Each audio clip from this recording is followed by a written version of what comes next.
नमस्कार दोस्तों, आइए जानते हैं बिहार की दिन भर की ताजा और बड़ी खबरें। वही आपने अभी तक वीडियो को लाइक और चैनल को सब्सक्राइब नहीं किया तो फटाफट से कर लीजिए। आज की पहली खबर, वक्फ संशोधन बिल को लेकर बिहार में अलर्ट। वक्फ संशोधन बिल को लेकर बिहार पुलिस मुख्यालय ने आदेश जारी किया है। बिहार के सभी जिले के आईजी, डीआईजी, एसएसपी, एसपी को निर्देश दिया गया है कि हर हाल में अपने अपने इलाके में शांति व्यवस्था बनाए रखें। यह आदेश गुरुवार को law and order ADG Pankaj दरात की ओर से जारी किया गया है। कहा गया है कि असामाजिक तत्वों की मूवमेंट पर नजर रखी जाए। अगर कहीं कोई कानून के साथ खिलवाड़ कर रहा है या किसी तरह की अफवाह फैला रहा है तो वैसे लोगों पर कार्रवाई की जाए। सभी पदाधिकारी इस बात का ख्याल रखें कि उनके इलाके में शांति व्यवस्था न बिगड़े।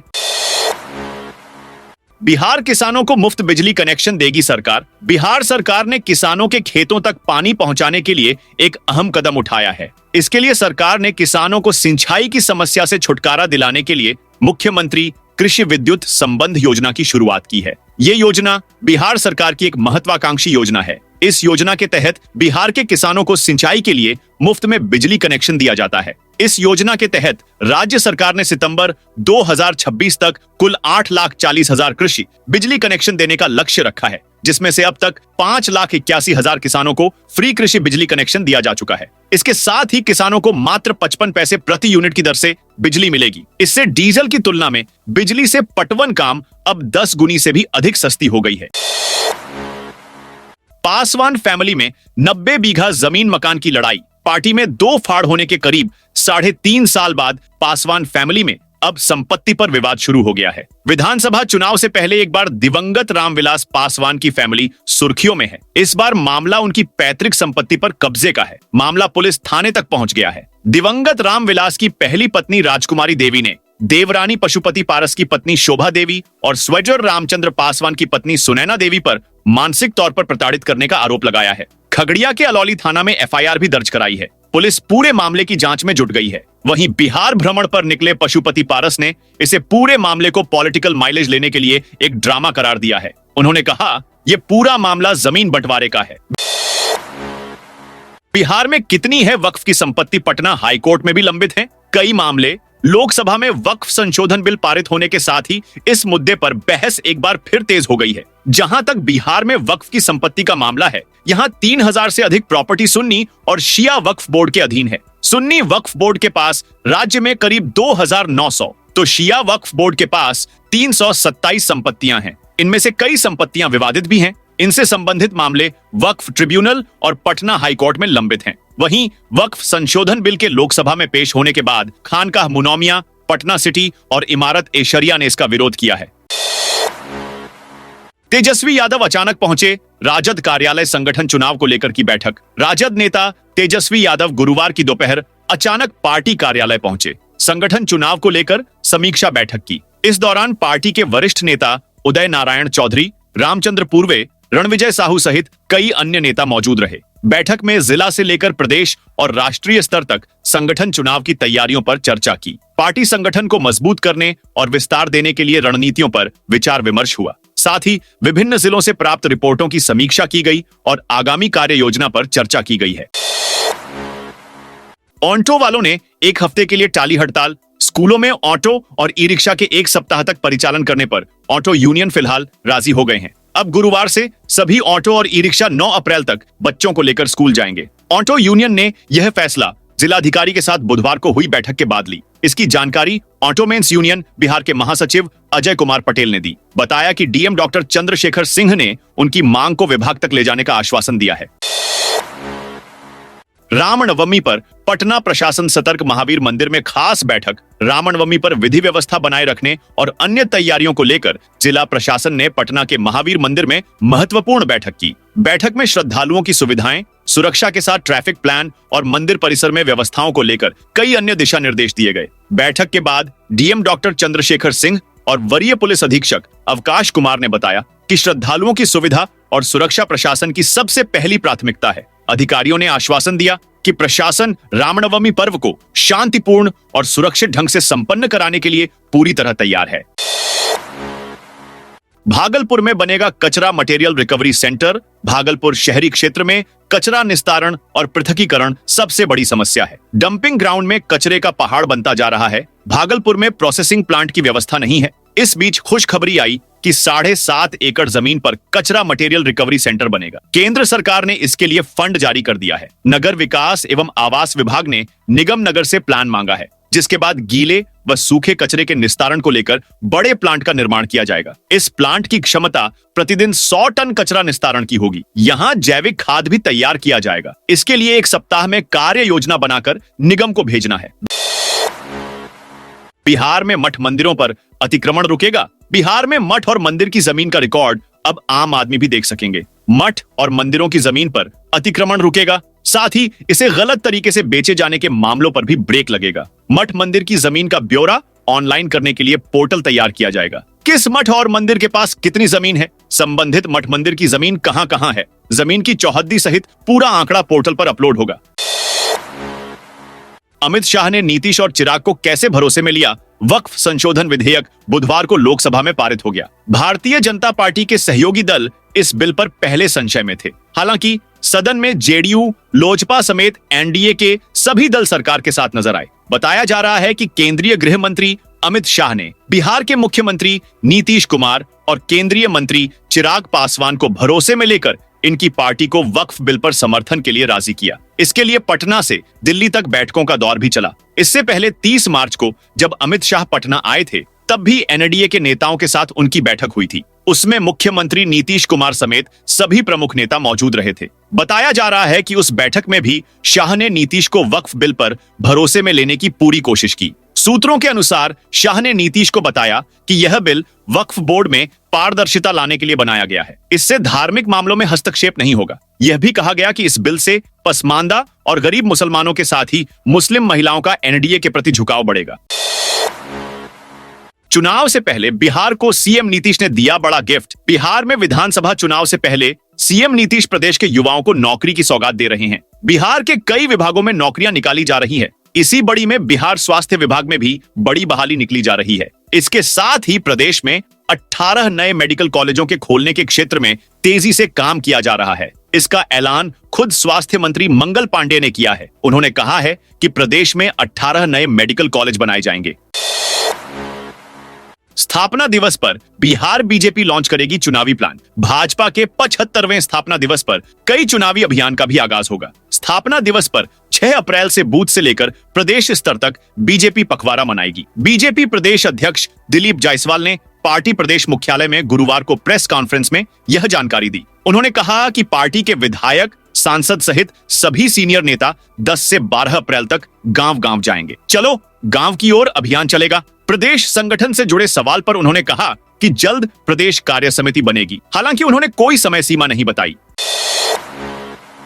बिहार में 32,000 शिक्षकों को 3 महीने से नहीं मिला वेतन। बिहार में नियोजित से सरकारी शिक्षक घोषित हुए करीब 32,000 को पिछले 3 महीनों से वेतन नहीं मिला है। ये सभी सक्षमता परीक्षा 1 उत्तीर्ण होने के बाद विशिष्ट शिक्षक बने थे। 1 जनवरी 2025 के प्रभाव से इन सभी को नया वेतनमान दिया जाना है। शिक्षा विभाग इसको लेकर जिलों से निरंतर समीक्षा कर रहा है, पर अभी तक 100% को वेतन नहीं दिया जा सका है। शिक्षा विभाग से मिली जानकारी के अनुसार 1,72,000 से अधिक शिक्षक सक्षमता परीक्षा 1 उत्तीर्ण होने के बाद विशिष्ट शिक्षक बने हैं। इनमें 1,50,000 विशिष्ट शिक्षकों के नया वेतन से संबंधित सारी प्रक्रिया पूरी कर वेतन भुगतान का आदेश संबंधित जिलों को दे दिया गया है। इन शिक्षकों का data HRMS portal on boarding कर दिया गया है। इनमें 1,40,000 को वेतन का भुगतान भी कर दिया गया है। जिलों को निर्देश है कि सभी को वेतन का भुगतान शीघ्र करें। किसानों की सुनेगी सरकार संवाद के बाद बनेंगी योजनाएं। पटना के कृषि भवन में साल 2025 से 26 के लिए चलाई जाने वाली महत्वाकांक्षी योजनाओं को लेकर समीक्षा बैठक का आयोजन किया गया, जहां कृषि विभाग की ओर से चलाई जा रही कई महत्वपूर्ण योजनाओं को लेकर चर्चा हुई, जिसमें कृषि विभाग द्वारा चलाई जाने वाली योजना लागू करने से पहले जिला के किसानों के साथ विचार विमर्श किया जाएगा। इसके साथ ही विभाग इस साल 2 पंचायतों को आदर्श पंचायत के रूप में चयन करेगी, जिन्हें एक निश्चित धन राशि दी जाएगी। बता दें, बिहार की के उप मुख्यमंत्री और कृषि मंत्री विजय कुमार सिन्हा के नेतृत्व में राज्य के सभी जिलों के जिला कृषि पदाधिकारी, अनुमंडल कृषि पदाधिकारी, उप परियोजना निदेशक, सहायक निदेशक और सहायक निदेशक के साथ बैठक का आयोजन किया गया। बधुआ हनुमाना डैम तक गंगा जल पहुंचाने की योजना शुरू। सिंचाई व्यवस्था सुदृढ़ करने के लिए मुख्यमंत्री नीतीश कुमार के ड्रीम प्रोजेक्ट में शामिल बधुआ हनुमाना डैम तक पाइपलाइन के जरिए गंगा जल पहुंचाने की योजना है। इसके लिए स्थल सर्वे कार्य शुरू हो गया है। बुधवार को चौरा मौजा स्थित धौरी से कच्ची कांवड़िया पथ के रास्ते डैम तक जाने वाली स्थल का सिंचाई विभाग के कनीय अभियंता सुरेंद्र कुमार सुमन, उमेश कुमार, सौंदर्य कुमार, पंकज कुमार, अवर प्रमंडल पदाधिकारी नीरज कुमार आदि के साथ गठित टीम ने निरीक्षण किया। पाइप बिछाव के लिए भूमि उपलब्ध कराने के लिए अंचल प्रशासन द्वारा अमीन पिंटू शर्मा, हल्का कर्मचारी राहुल कुमार, सोनू कुमार, सिद्धनाथ कुमार, मुकेश कुमार थे।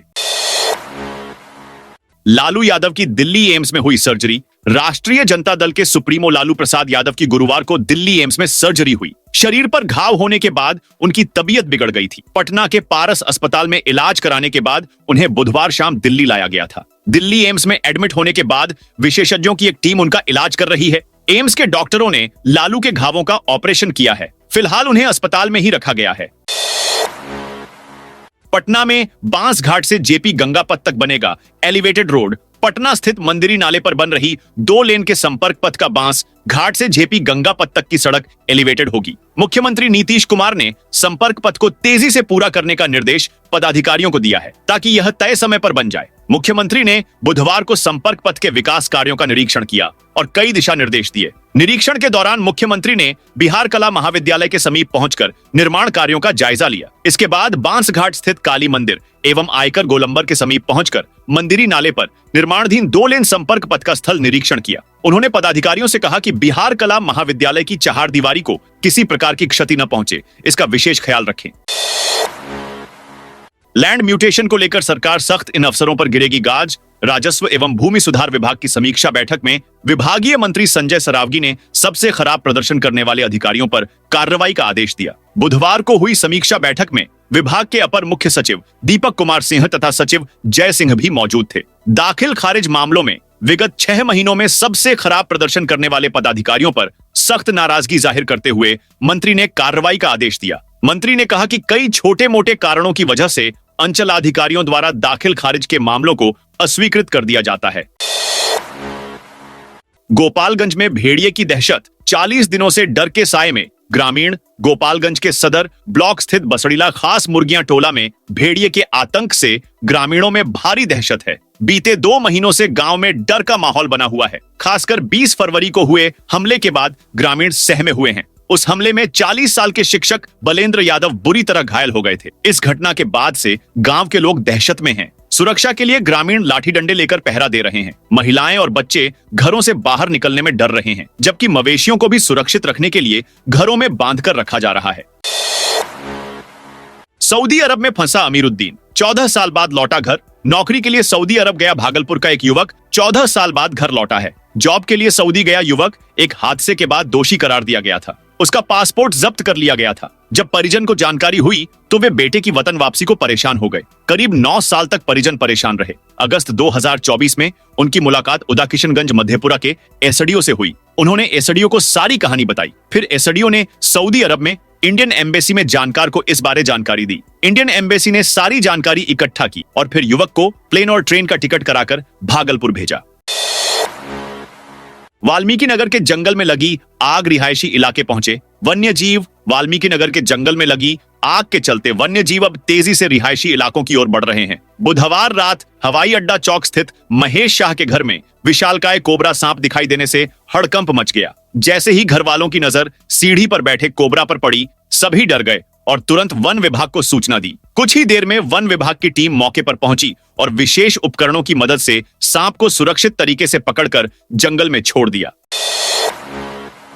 गया जंक्शन पर लगे एटीएम मशीन में लगी आग। गया जंक्शन स्थित टिकट बुकिंग कार्यालय के बाहरी हिस्से में लगी हिताची कंपनी की एटीएम मशीन में अचानक आग लग गई। वहां मौजूद यात्रियों और रेल कर्मियों के बीच हड़कंप मच गया। आग बुझाने के लिए रेलवे के संसाधन नाकाफी साबित हुए, जिसके बाद रेल प्रशासन ने फायर ब्रिगेड की टीम को सूचना दी। महज 5 मिनट के अंदर मौके पर पहुंची फायर ब्रिगेड ने तुरंत कार्रवाई करते हुए आग पर काबू पा लिया, जिससे एटीएम में रखे नोट जलने से बच गए।